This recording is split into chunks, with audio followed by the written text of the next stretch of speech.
माननीय जगत प्रकाश नड्डा जी का आगमन हिमाचल में जब भी रहता है तो वो हिमाचल वासियों के लिए सदैव एक आनंद का विषय रहता है। और श्री जेपी नड्डा जी ने हिमाचल प्रदेश की आवाज़ को देश में पुरजोर तरीके से बुलंद किया। हम हिमाचल वासी सौभाग्यशाली हैं कि छोटा सा हिमाचल, 4 पार्लियामेंट की सीटों का हिमाचल और 4 पार्लियामेंट की सीटों के हिमाचल से निकलकर, एक छोटे से गांव से निकलकर भारतीय जनता पार्टी जो विश्व की सबसे बड़ी राजनीतिक पार्टी है उसके लंबे समय तक अध्यक्ष बने रहना, ये हमारे लिए गौरव की बात है। आज के समय में न केवल वो राष्ट्रीय अध्यक्ष हैं अपितु स्वास्थ्य, परिवार कल्याण, उर्वरक और रसायन मंत्रालय के कैबिनेट मंत्री भी हैं। और इतना ही नहीं है, शायद देश के इतिहास में ऐसी बात पहली बार है कि राष्ट्रीय अध्यक्ष, केंद्रीय कैबिनेट मंत्री और राज्यसभा के लीडर, ये तीनों महत्वपूर्ण स्थान एक ही व्यक्ति के पास, और हिमाचल जैसे छोटे राज्य से निकलकर, तो उनका आना हमारे लिए गौरव की बात है। और वो हिमाचल के सदैव हिमाचल के अधिकार के लिए और प्रयत्न रहते हैं और प्रयासरत रहते हैं, तो उनका अभिनंदन है, स्वागत है। और मीडिया के माध्यम से भी हम उनका अभिनंदन स्वागत करते हैं। डॉक्टर नहीं है, क्लर्क नहीं है, पोस्टें खाली हैं तो होंगी भाई। 2.5 साल से आपने एक भी क्लर्क भर्ती नहीं किया, एक भी डॉक्टर भर्ती नहीं किया, एक भी नर्स भर्ती नहीं की आपने, और टोटल बेरोजगार युवाओं को पूरी तरह से निचोड़ कर रख दिया। लाइब्रेरियों में बैठ करके, पढ़ करके, टेस्टों की तैयारी दे करके थक गए। उनके घर वालों ने वापस बुला लिया उनको। आपका सर्विस कमीशन शुरू नहीं हुआ, आपके पेपर शुरू नहीं हुए, आपने भर्तियां शुरू नहीं की, कहां पहुंचे हैं?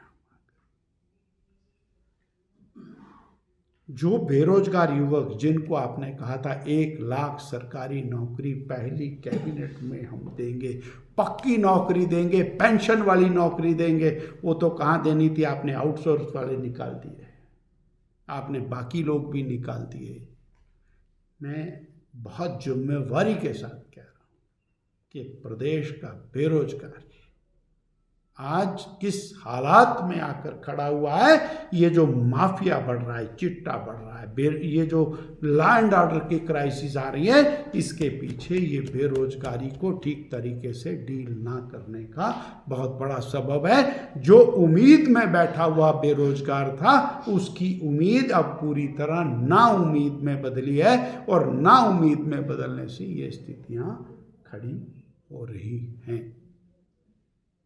फाइनेंशियल मिस एप्रोप्रिएशन, अपनों के लिए क्या है जी, वो गैरों पर सितम, अपनों पर करम। मैं उल्टा बोल रहा हूँ ना, तो अपनों पर सब कुछ है, पर इनके लिए बाकी प्रदेशवासी गैर हो गए। बेरोजगार युवक गैर हो गए, महिलाएं गैर हो गई, 300 यूनिट बिजली गैर हो गई, किसान गैर हो गया, रोजगार खत्म। केवल और केवल झूठ और झूठ के ऊपर पर्दा डालने का प्रयास, ये वर्तमान सरकार का 2.5 साल का कार्यकाल है, और उसके कारण स्थितियां बिगड़ी हैं।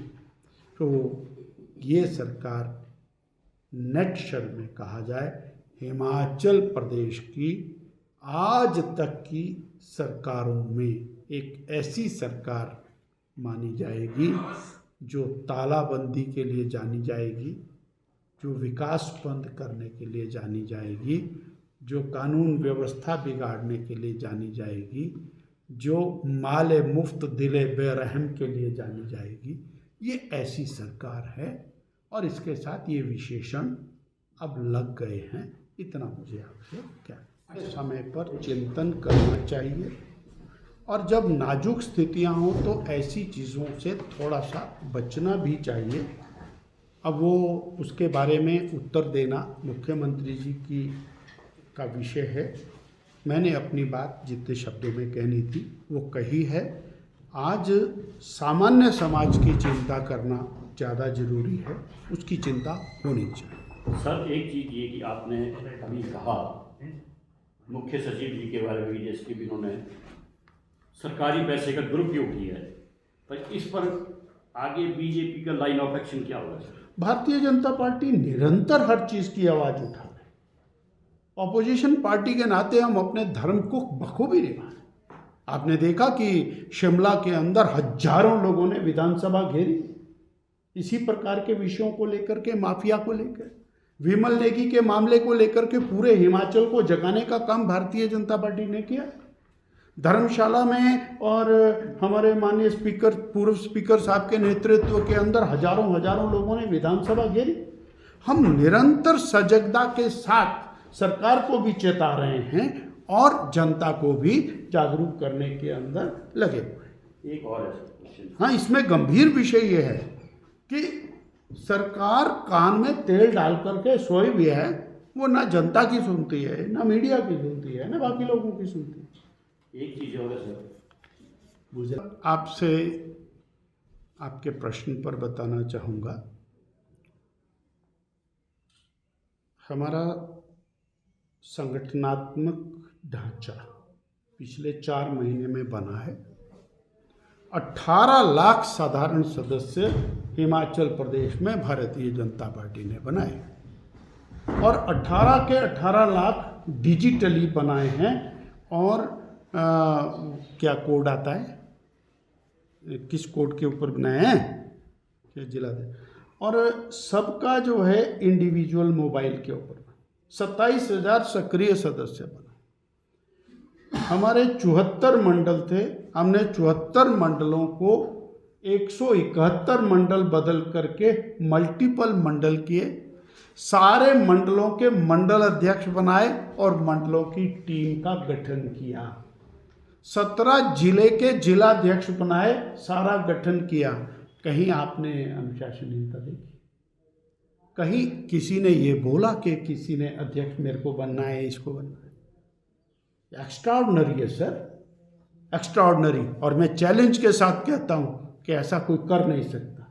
इससे बड़ा अनुशासन क्या हो सकता है?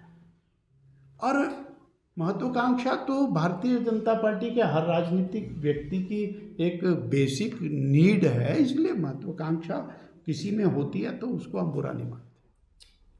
और वो खबरें हिमाचल के और वर्तमान परिप्रेक्ष्य की एक टिप ऑफ आइसबर्ग है।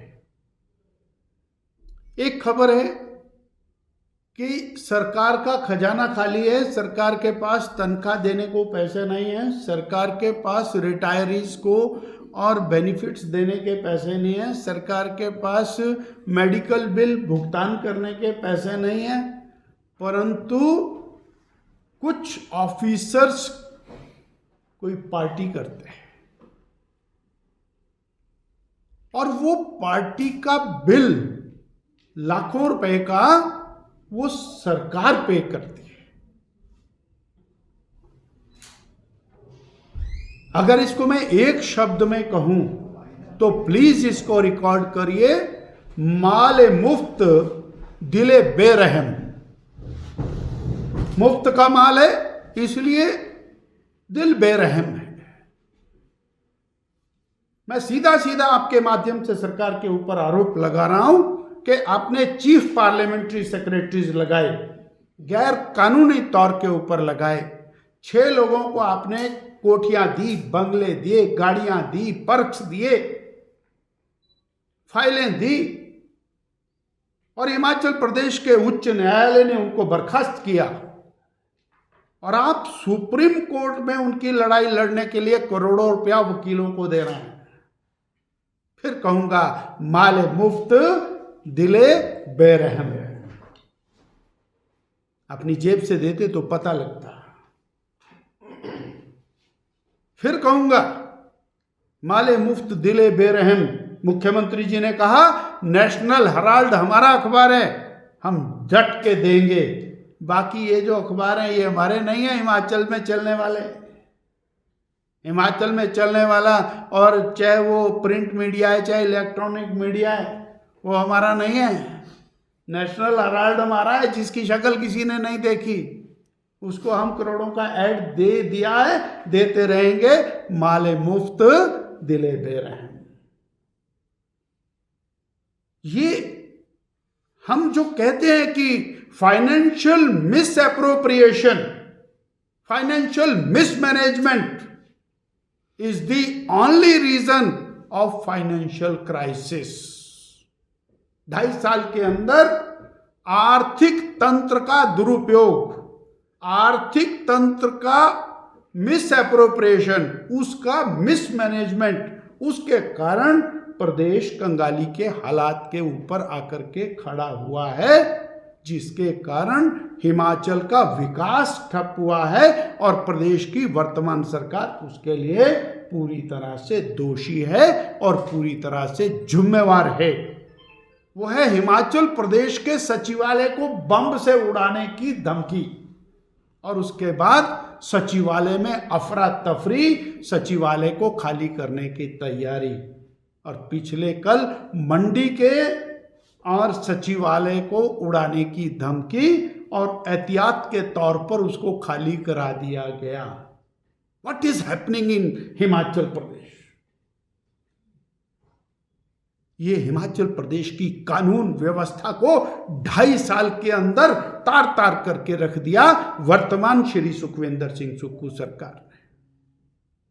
और मुझे आज भी आंखों के सामने वो अनुसूचित युवा मनोहर, उसकी शक्ल सामने में आती है।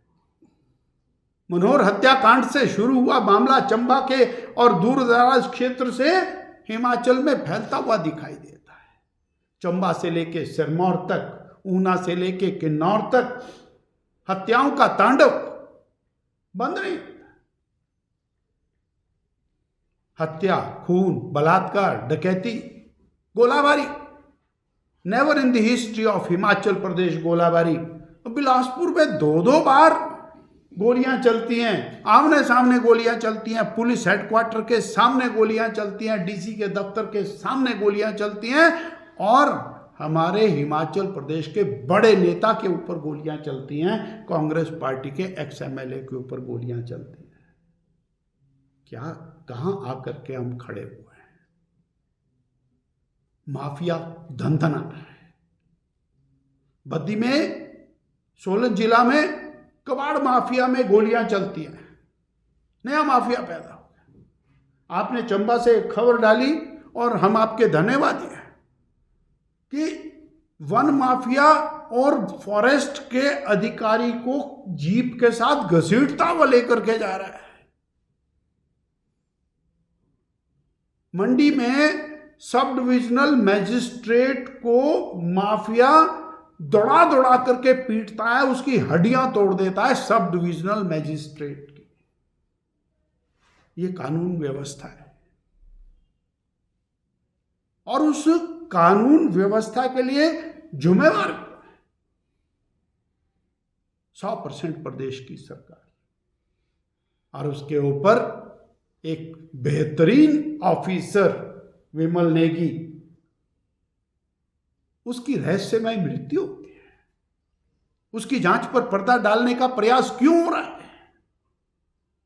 कौन सा कारण है कि जो सरकार को और सीबीआई जांच से पीछे हटाता है? अर्थात मैंने मीडिया की 2 खबरों का हवाला दिया है, और चंबा में